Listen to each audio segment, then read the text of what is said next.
The story of Prophet Hazrat Yusuf, Joseph, is considered one of the most beautiful narratives in the Quran, referred to as the best of stories, Ahsan al-Qasas. Hazrat Yusuf was the son of Prophet Hazrat Yaqub, who was the son of Prophet Hazrat Ishaq, Isaac, who was the son of Prophet Hazrat Ibrahim, Abraham. As a young boy, Hazrat Yusuf had a prophetic dream in which 11 stars, the sun, and the moon prostrated before him. When he told his father about this dream, Hazrat Yaqub immediately understood its significance, that Yusuf was destined for greatness. Concerned for his safety, Hazrat Yaqub warned Yusuf not to tell his brothers about the dream, as they already harbored jealousy toward him. Hazrat Yusuf's 10 older brothers were envious of their father's special love for Hazrat Yusuf and his younger brother Benjamin. They plotted to get rid of Hazrat Yusuf, initially planning to kill him but eventually deciding to throw him into a well. They asked their father to let Hazrat Yusuf come with them to play and enjoy himself. Though reluctant, Hazrat Yaqub agreed. Once away from home, they threw Hazrat Yusuf into a deep well and stained his shirt with false blood. They returned to their father claiming a wolf had devoured Hazrat Yusuf. Hazrat Yaqub, though grief-stricken, sensed deception in their story and remained patient, trusting in Allah's plan. A caravan passing by the well discovered Hazrat Yusuf when they lowered their bucket to draw water. They took him to Egypt and sold him as a slave to al-Aziz, Potiphar in biblical tradition, a high-ranking official in the Egyptian court. Hazrat Yusuf grew into a handsome and righteous young man in al-Aziz's household. The official's wife, referred to as Zuleika in Islamic tradition, became infatuated with Hazrat Yusuf's beauty and attempted to seduce him. Hazrat Yusuf refused her advances, saying, "I seek refuge in Allah. He is my Lord who has treated me honorably." In her frustration, she tore his shirt from behind as he fled from her. When her husband arrived, she falsely accused Hazrat Yusuf of trying to assault her. However, a witness suggested that if Hazrat Yusuf's shirt was torn from the front, she was truthful, but if torn from behind, she was lying. When the shirt was found torn from behind, Yusuf's innocence was established. Nevertheless, to avoid scandal, al-Aziz decided to imprison Yusuf. In prison, Hazrat Yusuf became known for his piety and wisdom. 2 fellow prisoners, the king's cupbearer and baker, approached him to interpret their dreams. The cupbearer dreamed he was pressing wine, while the baker dreamed birds were eating bread from his head. Yusuf interpreted these dreams, telling the cupbearer he would be restored to his position serving the king, while the baker would be executed. Before interpreting, Hazrat Yusuf took the opportunity to preach monotheism to them. As predicted, the cupbearer was released and returned to serve the king, but he forgot Hazrat Yusuf's request to mention him to the king. Years later, the king of Egypt had a troubling dream, 7 fat cows being devoured by 7 lean ones, and 7 green ears of corn and 7 dry ones. None of his advisors could interpret it. The cupbearer finally remembered Yusuf and suggested consulting him. Hazrat Yusuf interpreted the dream as a prophecy of 7 years of abundant harvest followed by 7 years of severe drought.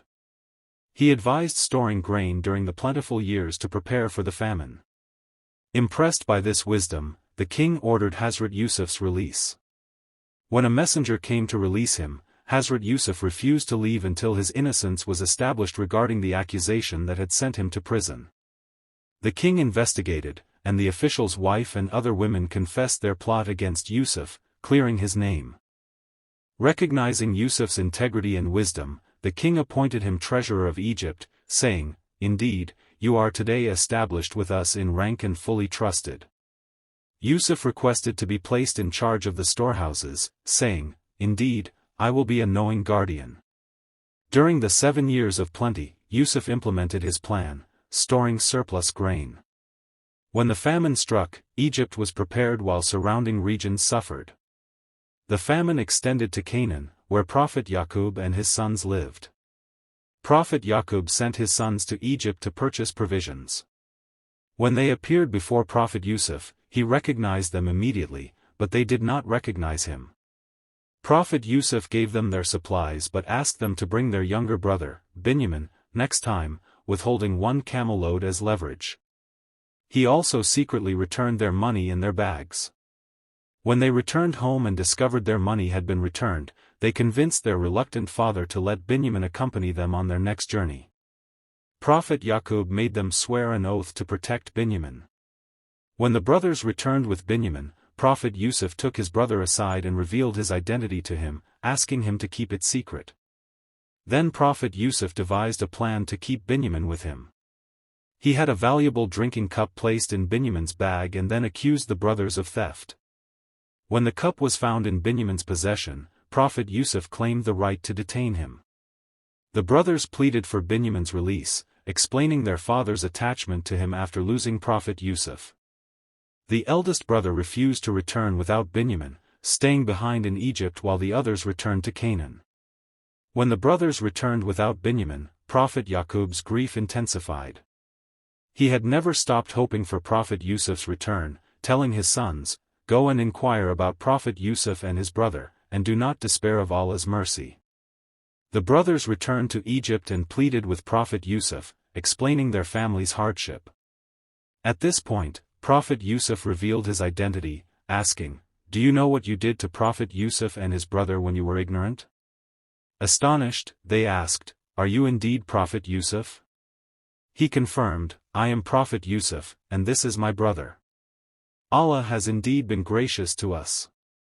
The brothers admitted their wrongdoing, and Prophet Yusuf responded with complete forgiveness, "No blame will there be upon you today.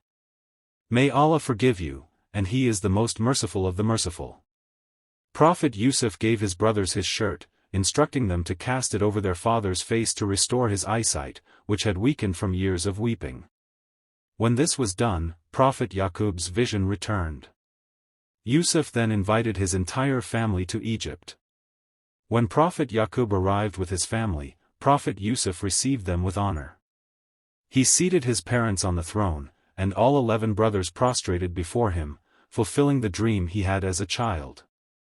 The story of Prophet Yusuf teaches numerous lessons: patience during trials, trust in Allah's plan even in seemingly hopeless situations, forgiveness toward those who wrong you, maintaining chastity and righteousness despite temptation, the importance of planning and preparation, how envy and jealousy can corrupt the heart, and that after hardship comes ease.